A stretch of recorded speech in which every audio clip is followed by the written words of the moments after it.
Alors dans cette première partie, je vous propose de faire un petit peu de théorie ensemble et de découvrir ensemble la syntaxe de l'HTML et la structure d'un document. Donc c'est important d'avoir ces notions-là avant de pouvoir passer justement à la pratique dans les chapitres suivants. Alors la syntaxe de l'HTML est relativement simple. Notre objectif, c'est par exemple de spécifier que ce texte ici est un paragraphe. Donc pour faire cela, on va utiliser ce que l'on appelle des balises et on va entourer notre texte de deux balises. On aura à gauche ici une balise ouvrante et à droite une balise fermante, permettant respectivement de définir le début d'un paragraphe et la fin d'un paragraphe. Donc les balises s'écrivent toujours de la même manière. On aura un chevron ouvrant, suivi du nom de la balise, ici P, et un chevron fermant. Ensuite on aura notre contenu, et on aura une balise fermante qui ressemblera à la balise ouvrante, si ce n'est que l'on aura un slash avant le nom de la balise.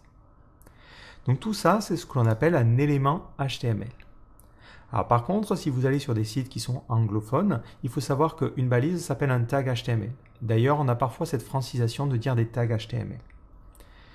Donc globalement, lorsque l'on va apprendre l'HTML, ce qu'il va falloir faire, c'est apprendre l'ensemble des balises qui sont disponibles. Alors ces balises-là, on ne va pas les inventer, elles sont listées sur la documentation. Donc il ne faudra pas hésiter à se rendre sur le Developer Network. Donc c'est developer.mozilla.org et ensuite vous allez sur la documentation HTML.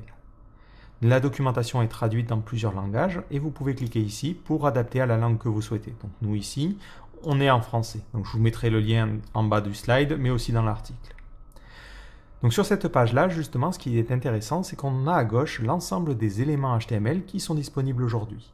Et comme vous le voyez, il y en a pas mal. Alors on a des petites icônes parfois.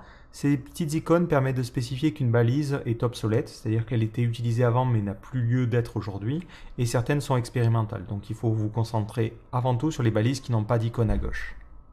Donc dans cette formation, on fera le tour de pas mal de balises, mais si jamais vous tombez sur de nouvelles balises que vous n'avez jamais vues lors de votre apprentissage, il ne faudra pas hésiter à se rendre sur la documentation pour voir de quoi il en retourne. Si je prends mon exemple, je descends un petit peu et je peux cliquer sur paragraphe. Et on m'explique, l'élément HTML P permet de représenter un paragraphe de texte. Ils sont représentés comme des blocs et séparés par un espace vertical, ce qui veut dire qu'on va avoir un espace en dessous de notre paragraphe. Donc ça permet comme ça de mieux comprendre les nouvelles balises au fur et à mesure que vous les découvrez. Donc n'hésitez pas à vous rendre sur la documentation, moindre problème.